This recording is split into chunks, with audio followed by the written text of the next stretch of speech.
네, 안녕하세요. 장혜경입니다. 같은 뉴스를 다르게 들려드리는 와장창 TV의 뉴스 큐레이션 시작하겠습니다.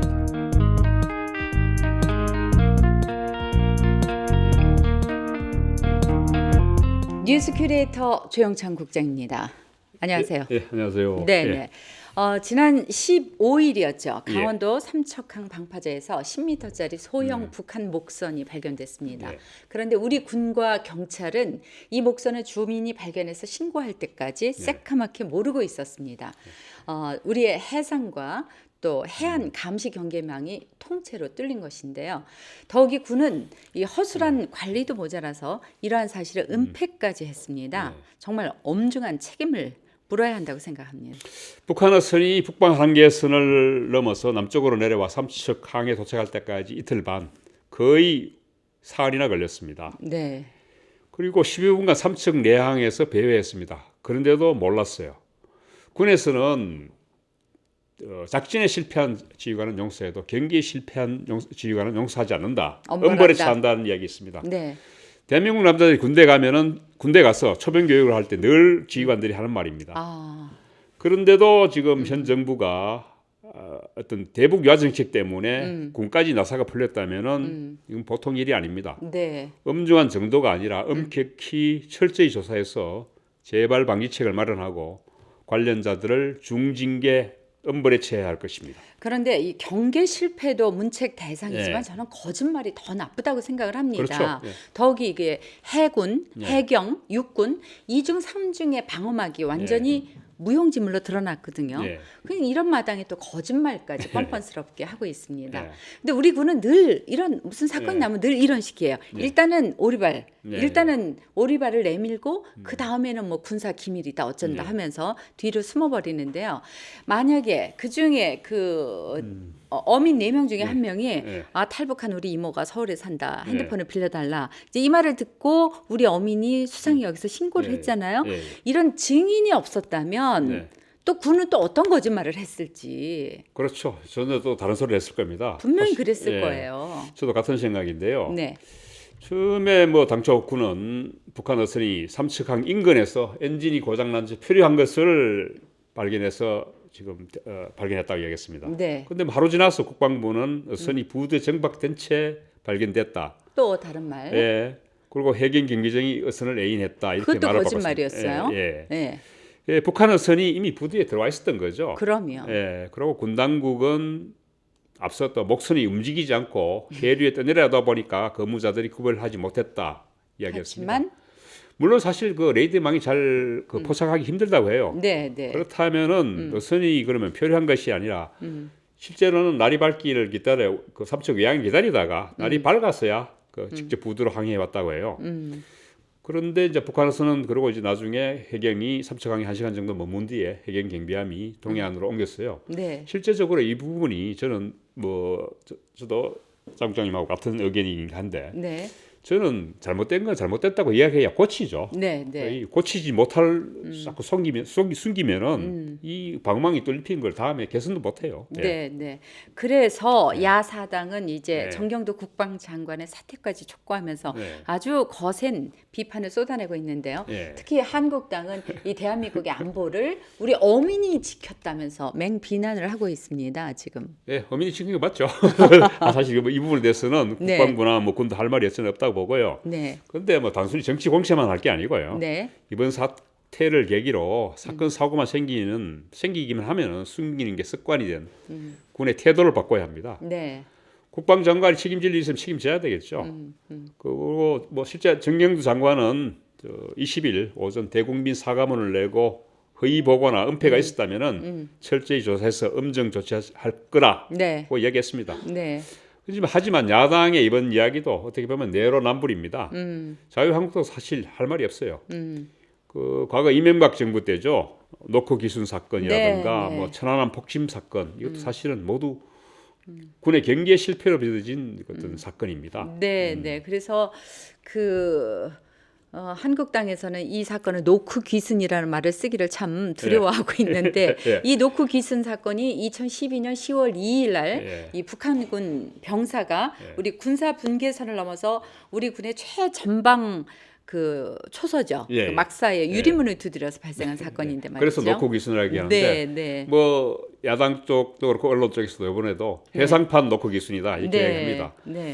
근데 당시에 그 북한군의 놓고 기순 때문에 별 9개가 날아갔다 뭐 이런 보도가 있었는데요. 실제로는 장성 5명과 영관급 장교 9명 등 14명이 징계를 받았어요. 뭐 김관진 당시 국방장관도 대국민 사과를 했고요. 이 역시 사실은 뭐 군에 있어서 이렇게 대거 경계 실패로 군 지휘관들이 대거 문책당한 사례 자체가 처음이었습니다. 그때. 그러면 그 당시 GP의 노크 귀순 사건과 이번에 해상판 노크 귀순 사건에서 드러난 군의 공통적인 문제는 무엇입니까? 뭐 저는 크게 한 3가지로 보는데요. 첫째 안이한 경계 태세, 둘째 보고 체계 미비, 그리고 셋째 거짓말과 불신입니다. 사실 그 군의 지금 은폐가 습관이 돼 버리면서 군의 보고를 믿을 수가 없어요. 그러다 보니까 천안함 폭침 사건 때에도 계속 그 군이 말바꾸기를 했습니다. 그러다 보니까 온갖 요원과 비어도 난무했고 야당과 다른 쪽 그 반대쪽의 의견들이 난무했죠. 사실 모두가 이런 거에 군이 자초한 그 일이었습니다. 천안함 폭침 사건만 해도 지금도 뭐 지금 보수 쪽에서는 그 또 다른 이야기를 합니다만은 당시 그 한미 합동 해상 훈련 키 리졸버 훈련 중이었습니다. 북한 잠수정이 새 북방 한계선을 거의 10km 이상 내려와서 우리 영해에 들어간 거죠. 의뢰를 발사해서 초계함을 격침시켰다. 그리고 달아났다. 이렇게 얘기했어요. 저는 그래서 뭐 1999년과 2002년도에 벌어진 1, 2차 연평해전하고 달리 저는 그 천안함 사건 같은 경우 경계 실패로 수십 명의 병사가 목숨을 잃었습니다. 그렇다면은 당시 지휘라인에 있던 사람들을 중징계를 해야죠. 이번에도 마찬가지고. 훈장을 주고 표창을 했단 말이죠.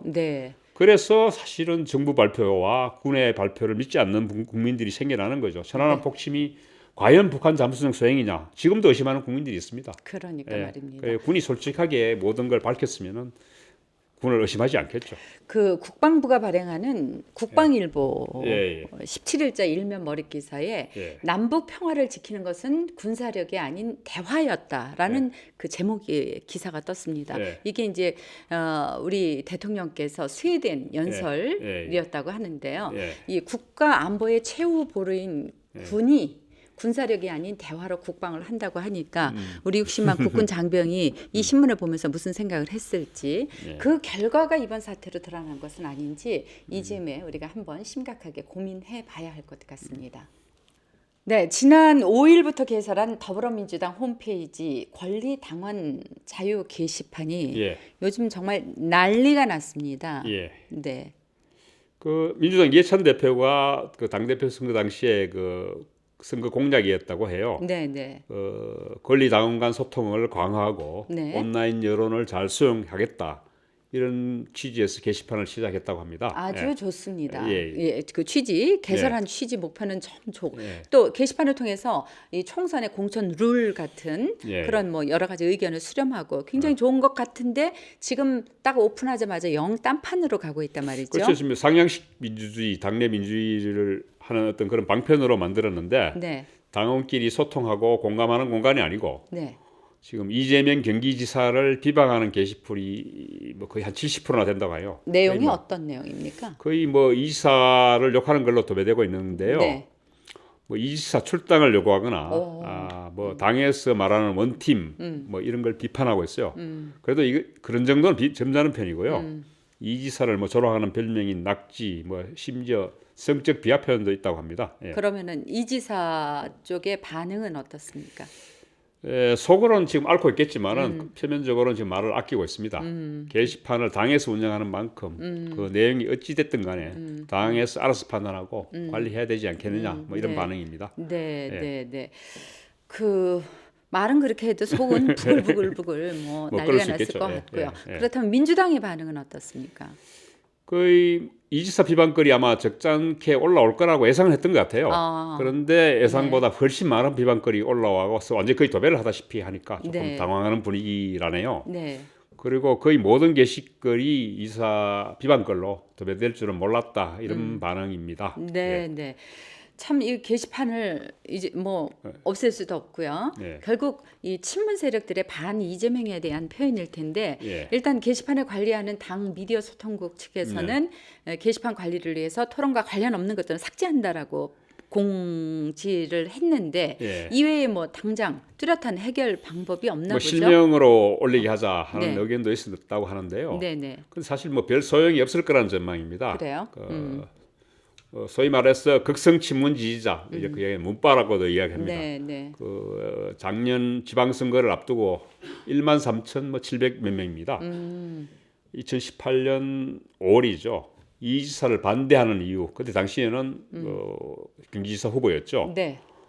거부 서명 운동 결과를 담은 700쪽짜리 그 기다림에 마침표를 찍다 하는 이런 책자까지 만들어서 당 지도부에 전달했습니다. 네. 당시 그 서명 운동 서명이 모두 실명이었다고 합니다. 네. 그러니 실명으로 게시판에 뭐 바꾼다고 해도 이지사 비판 실명으로 바꾼다고 해서 이지사 비판글을 내리거나 안 쓸 사람들이 아니라는 거죠. 아니 그런데 예. 이제 이분들이 다 민주당원이고 예. 이재명 지사도 아주 당원 중에서도 핵심 당원이고 예. 대권 주자이고 차기 대권 주자이고요. 이렇게 유력 주자를 헐뜯고 내부 총질을 하는 그 이유가 어디에 있는 것인지요? 아마 이때 당시 작년 그 책자를 낸 사람들이 책자 서문에서 이렇게 이야기됐습니다. 민주당의 이름으로 이재명을 거부합니다 하면서 그 이유로 이 지사의 형 이분 돌아가셨죠. 정신병원에. 재선 씨와의 갈등, 네. 그리고 해경군 김씨 트윈 논란, 네. 그리고 뭐 이 후보의 일간 베스트, 일베라고 얘기하죠. 거구 사이트 가입 논란 등을 언급했습니다. 네, 그래서 예. 뭐 실제로는 차라리 자유한국당 남경필을 찍겠다, 예. 뭐 이런 얘기까지 했다면서요.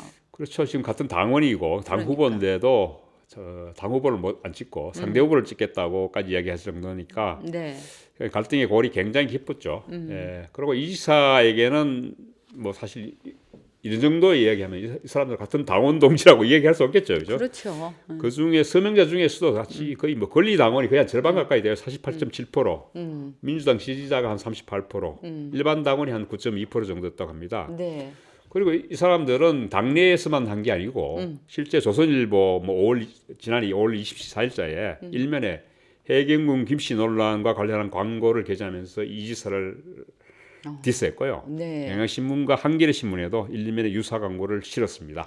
아니 이렇게까지 예. 예? 이렇게까지 이재명 지사에게 네. 아주 적개심을 집요하게 공격하는 이유가 있습니까? 아마도 2017년 대선 경선 당시에 이재명 당시에는 성남시장이죠. 네. 문재인 대통령을 공격하면서 비롯됐다고 봐야 되겠습니다. 예. 당시 그 문펜 친문 세력 뭐 문펜뿐만 아니라 여러 단체가 있습니다만 네. 갖고 이지사 측의 송가혁이라고 있습니다. 네. 손가락 혁명군이라고 이야기합니다. 네, 네. 그 양 진영 간의 양 세력 간의 대립과 갈등이 굉장히 심각했습니다. 네. 그 여파가 지금까지 온다는 그렇죠. 얘기인데 이제 이 정말 사실 키보드 워리어들의 어떤 전쟁이죠. 이제 키보드 워리. 뒤끝 장렬입니다. 장난이 아니네요. 예. 하여튼 예. 이 극성 문재인 지지자 예. 뭐 쉽게 문파죠. 예. 네. 그 문파들의 내부 총질은 이번만이 아닌 것 같아요. 보니까. 네, 그렇습니다. 저도 뭐 이런 부분에서는 상당히 좀 비판받아야 될 부분이 있지 않냐 생각도 드는데 문재인 대통령하고 생각이 조금이라도 다르거나 네. 뭐 각을 세운 의원들한테는 여지없이 문자 폭탄, 뭐 문자 세례가 날아갔습니다. 과거 민주당 대선 경선 당시에도 문자 네. 폭탄, 문자 테러로 뭐 지역에도 김부겸 의원 같은 경우에는 네. 뭐 휴대전화를 바꿔야 됐습니다. 네, 네. 도저히 뭐 그 휴대폰 전화번호를 계속 쓸 수가 없었어. 네. 그래서 제가 김부겸 의원을 그때 당시 만났을 때 죽겠다고 얘기를 하더라고요. 네. 그리고 또 심지어 친문 실세인 홍영표 전 원내대표도 그 드루킹 특검 법안에 합의했다는 이유로 뭐 융단 폭격을 했다고 해요. 거의 제가 봤을 때는 이 사람들이 거의 사이비 종교 신도 수준입니다. 예. 이래가 전 정말 이해가 안 되거든요. 네. 이래가지고 민주주의가 됩니까? 네. 정말 종교도 사이비 종교도 이런 종교는 없다라고 생각이 네. 드는데 네.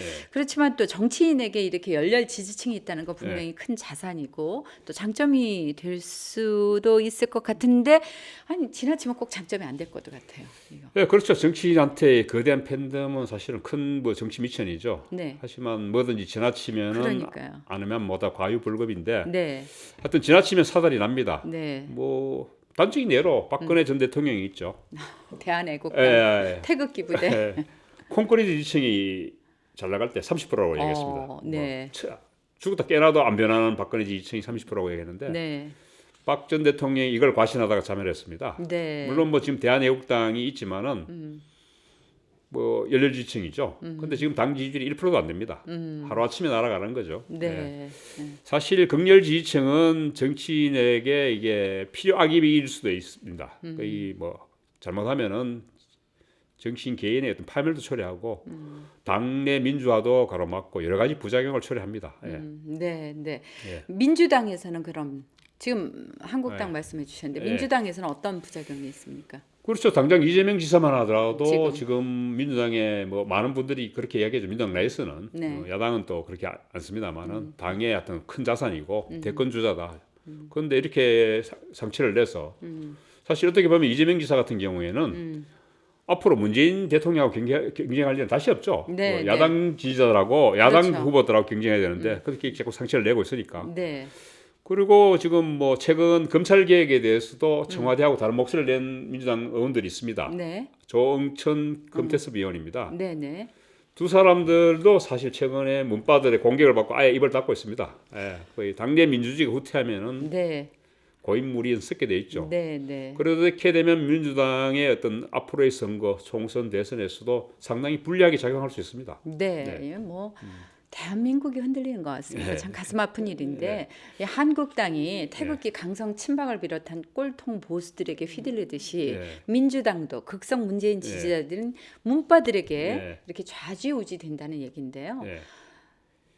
이거 민주주의 아닙니다. 근데 왜 이거 제어하지 못하나요? 기성 정당들이 사실 못난 탓이죠. 어떻게 보면은 당비를 내는 진성당원, 보수 책임당원이라고 얘기하는데 그리고 뭐 권리당원이라고도 이야기하고 이분들의 제대로 된 어떤 기반으로 한 어떤 그런 정당 민주주의가 안 되고 있으니까 이 사실 당내 민주주의가 산으로 가니까 극성 소수 지지층 극렬한 분들이 그 지금 자유한국당 내도 마찬가지고 민주당 내에서도 그렇고 그 사람들이 목소리가 커지는 거죠. 지금 지난번에 자유한국당 그 대표 경선에서도 그 전당대회장 내에서는 거의 그 거구들 목소리밖에 안 들렸어요. 그런데 사실 이 사람들이 소수입니다. 그런데 소수가 목소리가 크다 보니까 당의 전체 목소리를 대변하는 것 같은데도 사실 전체 목소리가 극히 일부의 목소리거든요. 그래 이런 사람들이 계속 목소리를 높이게 하니까 이 사람들이 축출하지 않으면 우리 정당이 살지도 못하고 우리 정치도 막막하게 될 겁니다. 축출하라고. 축출해야 됩니다. 제가 봤을 때는. 그럼 이러다가 우리 태극기 부대한테도 문바한테도 뭐 양쪽 협공당하는 거 아닙니까? 협공당하면 좋습니다. 저는 언제든지 환영할 테니 들었어요. Everybody come in. 환영합니다. 오케이.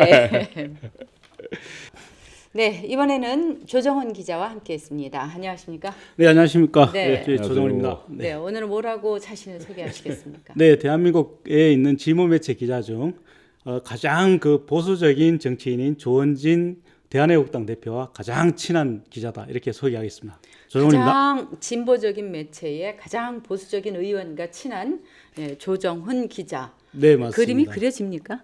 잘리지 싶은데. 원래 이 희소성이 있어야 안 잘립니다. 그렇구나. 네. 맞네. 네. 그러면 어떻게 조원진 의원에 관련한 이야기부터 시작을 해야 되겠네요. 그 며칠 전에 이제 홍문종 그 자유한국당 의원이 탈당을 하고 조원진 의원과 함께 대한애국당 공동 대표를 맡았지 않습니까? 그러면서 이제 신공화당이라는 그 이름으로 바꿔서 내년 총선에 이제 데뷔를 하겠다 이렇게 얘기를 하면서 과연 보수 정당에서 지역 변동이 있을까? 이런 지금 그 다양한 추측성 기사들이 많이 쏟아지고 있지 않습니까? 그래서 저도 이제 조원진 의원한테 과연 어떨까 이렇게 좀 물어봤습니다. 네. 전화 통화를 해봤는데요. 네. 잠시 한번 들어보시죠. 네. 지각 변동이 많이 있을 거예요. 네, 그것을 피부로 못 느끼는 사람이 예, 현직 의원들만, 대구 경북 의원들만 못 느끼지, 예, 전체적인 판 흔들림이 있고, 네, 뭐 대구 경북 의원들이 상당히 고민하게 될 상황들이 아마 곧 다가올 겁니다. 예. 그 중에 지금 있는 분들 중에서도 혹시 참여하실 분들이 있을까요? 뭐 상황 되면은 많이 나올걸요. 지금은 네, 본인들이 공천 받으면 되는 줄 아는데 예, 전혀 그런 구도로 가지 않는다. 첫째는 아무튼 대구 경북에 인적 쇄신을 하자는 분위기가 많고, 네, 두 번째는 뭐 박근혜 대통령이 그냥 총선에 가만히 있지 않을 거예요. 그렇죠. 그래서 뭐 친박 신당 이런 차원보다는 네, 새로운 어떤 모습들을 가진 네, 신당들이 있을 거다. 예, 그다음에 뭐 당내 자유한국당 내에서도 인적 공천 쇄신 안 하겠어요? 그렇겠죠. 제일 그 먼저 사람들- 한다면 대구 경북부터 하겠죠. 그 사람들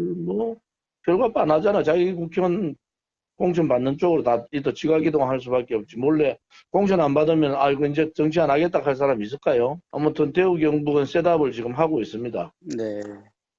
아, 그러면 지금 그림을 이미 그리고 계신다는 많이 그려놨어요 벌써. 벌써요?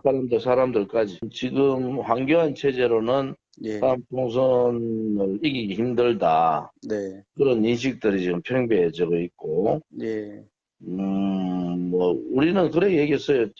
추석 전에 우리 전체 7명 의원 정도가 구성이 될 거고, 예, 현재 한 5명 정도는 지금 뭐 거의 얘기가 다 됐고, 예, 현직 의원 중에. 예, 그다음에 내년 4월 총선 때쯤 가면은 예. 한 35명의 현직 의원 정도는 구성이 안 되겠느냐 이래 봐요.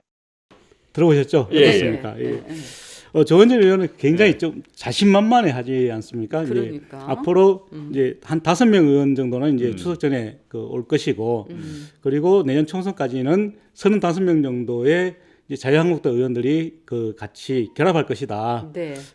그러면서 자기들이 이제 보수 정당의 이제 가장 대안이 되겠다 이렇게 네. 얘기를 하고 있는데요.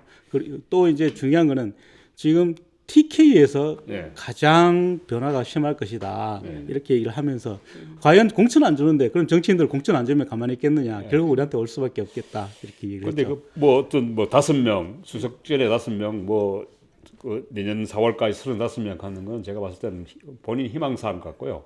본인 당선은 결정 안 하는 모양이죠. 예, 아무래도 지금 이제 어쨌든 예.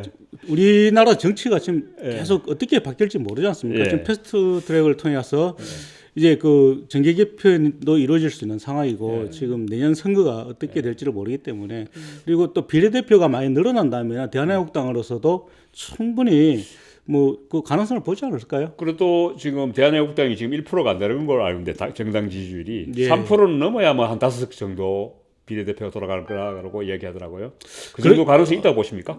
물론 지금 현 상황에서는 그렇습니다. 지금의 지금 선거제도 하에서는 3% 이하에서는 비례대표를 한 석도 얻을 수가 없기 때문에 대한애국당이 내년에도 단 한 석도 못 얻을 수 있지만, 그런데 패스트트랙을 통해서 만일 선거제도가 바뀐다면, 그리고 비례대표가 늘어난다면, 또 그렇게 된다면은 비례대표를 얻을 수 있는 퍼센트도 낮아지지 않을까요? 1%만 얻어도 비례대표 한 석을 얻을 수 있다면은 충분히 가능하지 않을까요? 황교안 대표가 예. 원래 한국당 당론이죠. 지금 비례대표를 없애는 270석으로 의석수를 줄이겠다는 이야기도 제가 최근에 그런 발언을 했는데, 그것도 지금 대학안 애국당을 지금 의식한 발언이 아닌가 이런 생각이 들더라고요. 과연 황교안 대표가 그런 생각까지 할까? 사실 황교안 대표는 이제까지 공안검사 출신이고, 그다음에 법무장관을 하고 국무총리를 하고 대통령 권한대행까지 했습니다. 그렇지만 이분은 이제까지 사실 이렇게 축혀 세워주는 것에만 익숙해져 있습니다. 그래서 과연 본인만의 그런 철학이 있는지 사실 궁금하고요. 정규재 TV의 정규재 씨도 그런 얘기를 했습니다. 황교안 대표를 최근에 비판한 적이 있는데요. 황교안 대표는 머리가 없다, 철학도 없다. 오로지 범생일 뿐이다 이렇게 비판을 했거든요. 그래서 지금 황교안 체제가 과연 그 한국당에서 지금 그 황교안 체제가 계속 이렇게 공고하게 갈 수 있을까라고 의심하는 사람들이 굉장히 많습니다. 그 한국당 내에서도 제가 만나본 한국당 그 당원들이나 한국당 그 정치인들 중에서도 끝까지 황교안 체제로 이렇게 가지는 않을 것이다. 그리고 황교안 대표가 다음 대선까지 가지는 않을 것이다. 언젠가는 분명히 당한다. 이렇게 지금 생각하는 사람들이 많이 물론 있더라고요. 뭐 제가 봤을 때도 그 박근혜 대통령 전 대통령 같은 그 보수 아이콘이 지금 된 상황도 아니고 또 좀 더 거슬러 올라가서 이해찬 전 총재, 한나라당 총재 같은 어떤 그런 카리스마가 있는 정치인은 아직 아닙니다. 사실 뭐 정치한 지 지금 몇 달 안 됐잖아요, 그죠? 이제 겨우 100일 지났는데. 네. 그러다 보니까 뭐 실제 아직도 그런 뭐 보여준 게 사실 없지 않습니까? 최근에 뭐 장애투쟁밖에 보여준 게 없는데 그런 면에서도 지금 뭐 여러 가지 당내에 지금 비판도 있는 걸로 알고 있어요. 지금. 그렇죠. 그리고 황교안 대표가 사실 정치를 잘 모른다 이런 이야기를 많이 듣는데요. 예. 그 본인이 그 장애투쟁을 했지 않습니까? 장애투쟁을 하고 난 다음에는 그 다음에는 어떤 결과를 보여줘야 되거든요. 예. 그렇게 하기 위해서는 내가 과감하게 우리 당이 국회를 들어가겠다, 국회에서 싸우겠다 이런 모습을 보여주는 게 사실은 순서입니다. 그런데 이런 순서를 전혀 지금 안 지키고 있고. 그런데 지금 이야기가 지금 우리가 뭐 지금 거대 정치 담론을 지금 이야기할 필요까지는 네, 없을 것 네, 같고 네. 지역 이야기로 다시 조금 돌아오면은 네.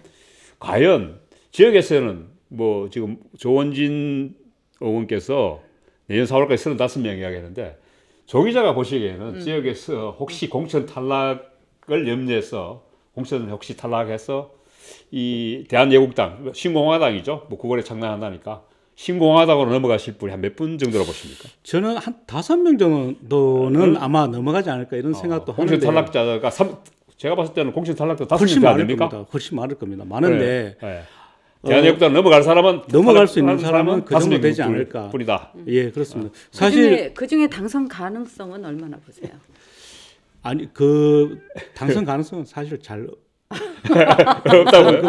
뭐 아니 제가 그 뭐 박지원 예측하기는 좀 그렇습니다. 저 의원 같은 경우에는 물론 조금 꼬덕이고 부추기고 이간질도 있습니다만은 적어도 그 원내 교섭단체 20석은 넘을 거다 뭐 이렇게 이야기도 예상하고 있던데 그래서 아마 TK 쪽에서는 돌풍을 일으키지 않겠느냐 뭐 예. 과거 친박 연대 수준까지 가지 않겠느냐 이야기도 하던데 아마 그럴 가능성도 있겠지만 사실은 그런 가능성은 많지 않을 것이다 이렇게 보이고요. 예. 오히려 예. 그 내년에 그 지금 보수가 균열을 한다면 자유한국당 네. 그리고 지금 바른미래당 네. 여기에 신공화당까지 보수가 세 네. 갈래로 네. 이렇게 분열이 된다면은 네. 오히려 민주당이 더 유리하지 바라는 않을까 이렇게. 어부지를 할 수 있죠. 네, 그렇습니다. 바라는 민주당은 거죠.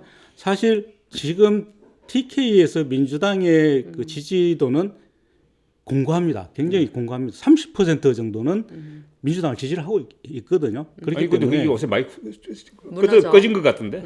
물론 이 네. 민주당의 지지율이 좀 낮아졌지만 결국 선거는 바람일 수밖에 없고요.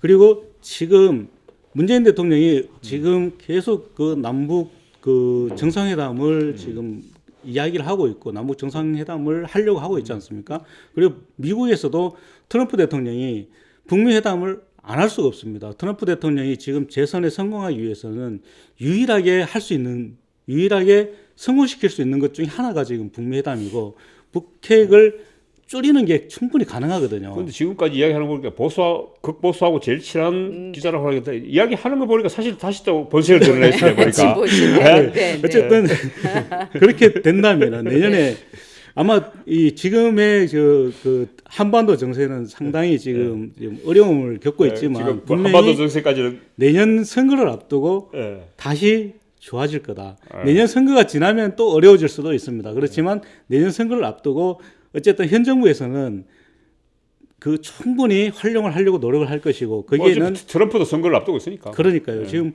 그 한국이나 미국이나 선거를 앞두고 있기 때문에 이 북한은 항상 선거에 앞서서 필요한 존재다. 그래서 아마 민주당의 약진이 저는 충분히 있을 거라고 생각을 하고요. 다른 지역에서도 아마 충분히 그런 바람이 불지 않을까. 그래서 하여튼 저는 하여튼 요거는 조 기자의 희망사항으로 듣고 앞에 이야기는 조원진 의원의 희망사항으로 듣고 이 정도 정리하고 다음 넘어가죠. 예. 네, 네. 예.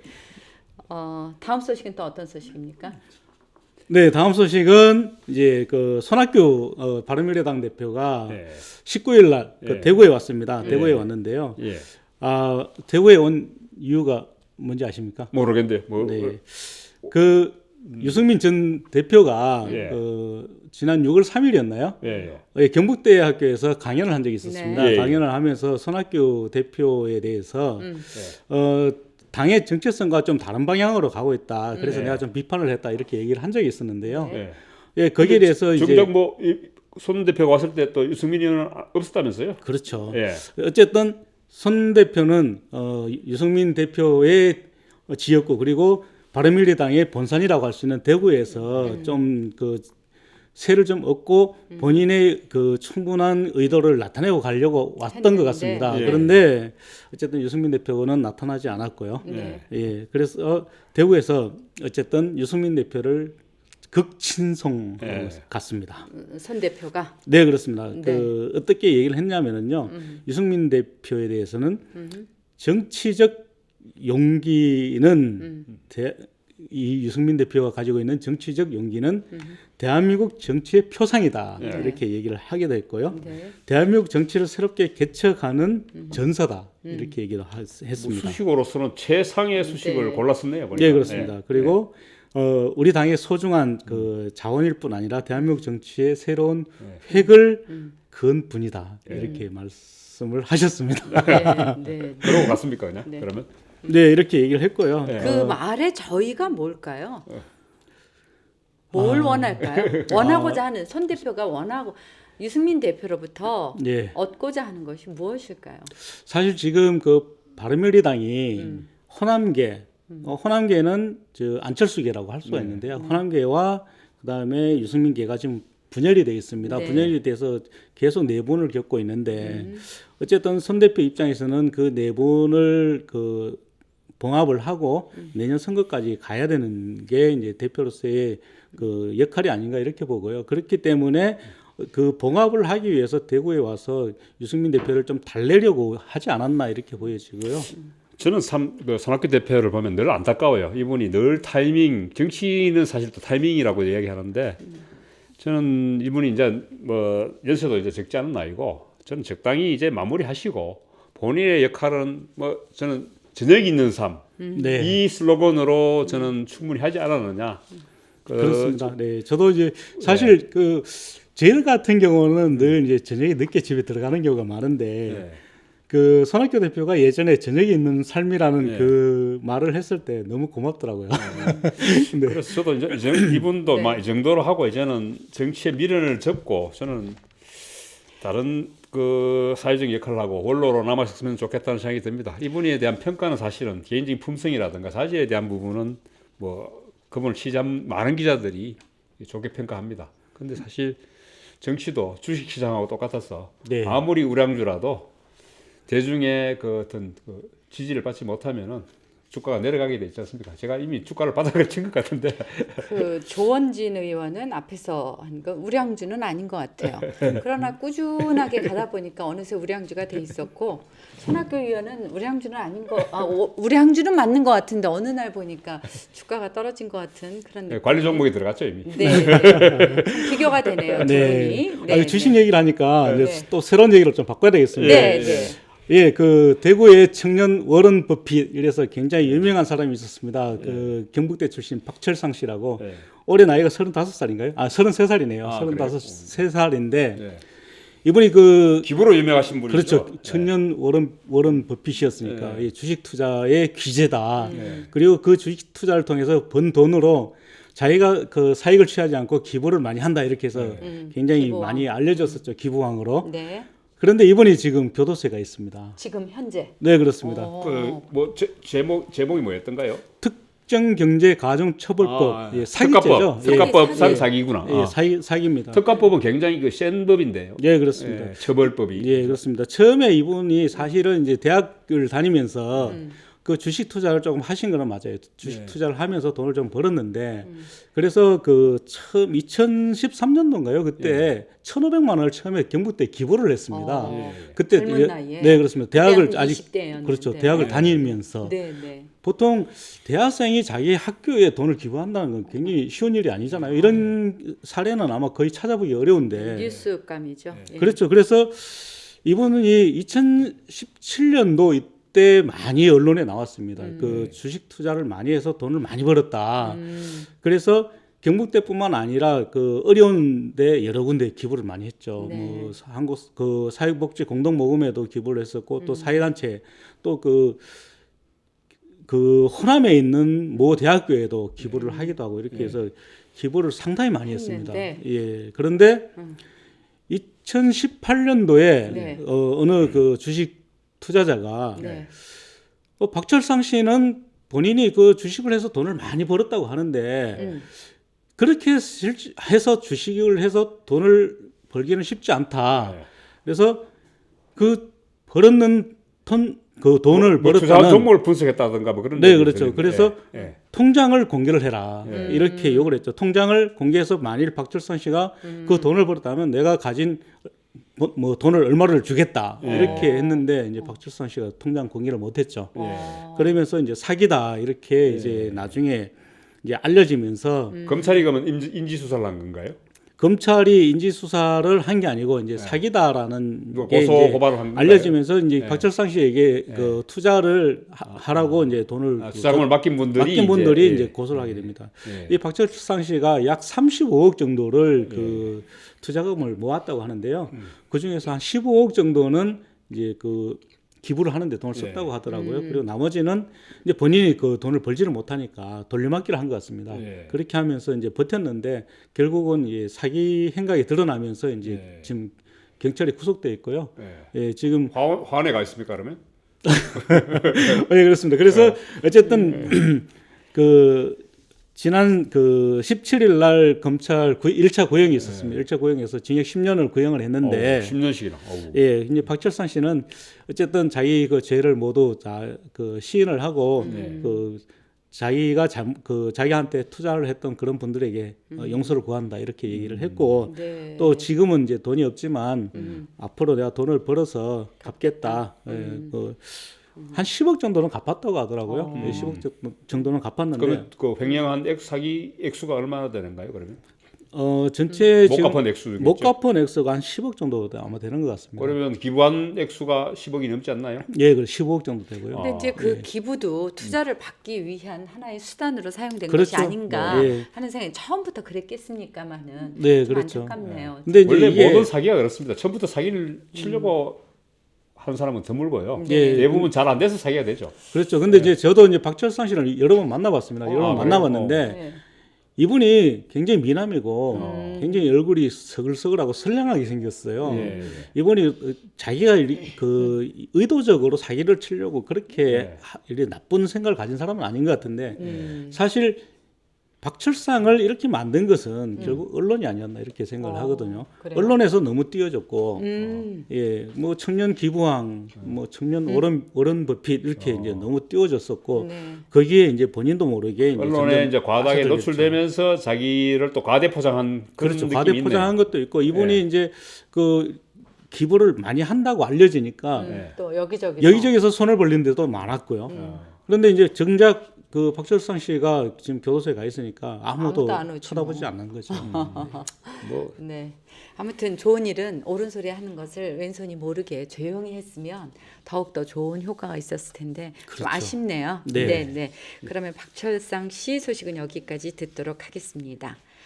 자, TK 이번 주 워스트 TK 이번에는 이번 주 한번. 인물은 좀 베스트가 아니고 워스트라고 네. 하는데 네. 조 기자가 선정해 왔습니다. 네, 누구를 또 워스트로 잡아보셨나요? 아, 그 참 부끄럽습니다. 네, 뭐 정상적으로 국회의원을 그 수행을 했다 그러면 내년 4월 달까지는 의원직을 계속 유지할 수 있었을 텐데 어떻게 보면은 지금까지 3년 해먹은 것도 사실 또 3년이 아니라 7년 했죠. 7년 그러네요. 예측부터 걸린 게 그러니까. 오래 했죠. 이완영 의원 예, 얘기하시는구나. 맞습니다. 저는. 2012년도에 네. 이제 첫 국회의원이 됐는데 네, 네.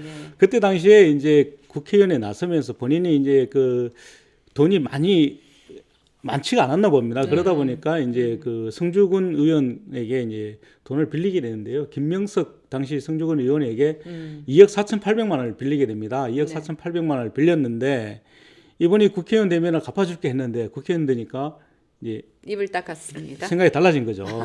아마 그랬을 거예요. 이게 공천도 갑자기 받다 보니까 공직에 있다가 네. 뭐 선거를 좀 준비했던 상황이 아니고 아. 그러다 보니까 이제 갑자기 선거를 치러야 되니까 목돈은 필요하고 하니까 이제 또 돈 있어 보이는 지방의원한테 손을 내밀었다가 이제 입을 닦아버려서 이렇게 이 문제가 사달이 벌어진 것 같은데. 네. 그렇습니다. 그래서 네. 어쨌든 돈을 사람이 빌렸으면 갚아야죠. 그 치사하게 국회의원까지 하면서 왜 안 갚습니까? 안 갚고는 결국은 김명석 의원이 이제 돈을 내놔라 이렇게 이제 하니까 안 갚다가 이제 검찰에 이제 고발을 하니까 김명석 의원을 또 오히려 무고죄로 또 본인이 또 힘으로 찍어 누르려고 했던 거죠. 그렇죠. 역구술을 하게 된 거죠. 그래서 결국은 근데 그 무고라 그래서 또 무고죄로 또 형을 받은 거 아니에요? 그러니까 너무 국회의원이 너무 양아치 같은 짓을 하면 안 되잖아요.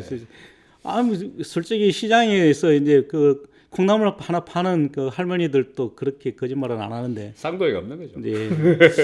그래서 뭐 대우 경북의 월스트 네. 이완영입니다. 네. 그래 하여튼 뭐 다음에 어느 분이 나오실지 모르겠지만은 뭐 여러 분들이 벌써 또 이미 이완영 의원 자리를 노리고 네. 예.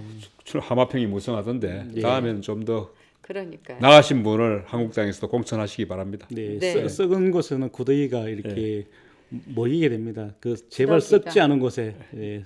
썩지 않은 아주 국민들이 옆으로 다가가고 싶은 그런 훌륭한 자리였으면 좋겠습니다. 네. 자, 조정 기자 오늘 고맙습니다. 감사합니다. 네, 고맙습니다. 네. 수고하셨습니다. 네, 여러분 어떻게 보셨습니까? 같은 뉴스를 다르게 들려드리는 와장창 TV 뉴스 큐레이션 오늘 순서 여기까지 하겠습니다. 감사합니다. 감사합니다.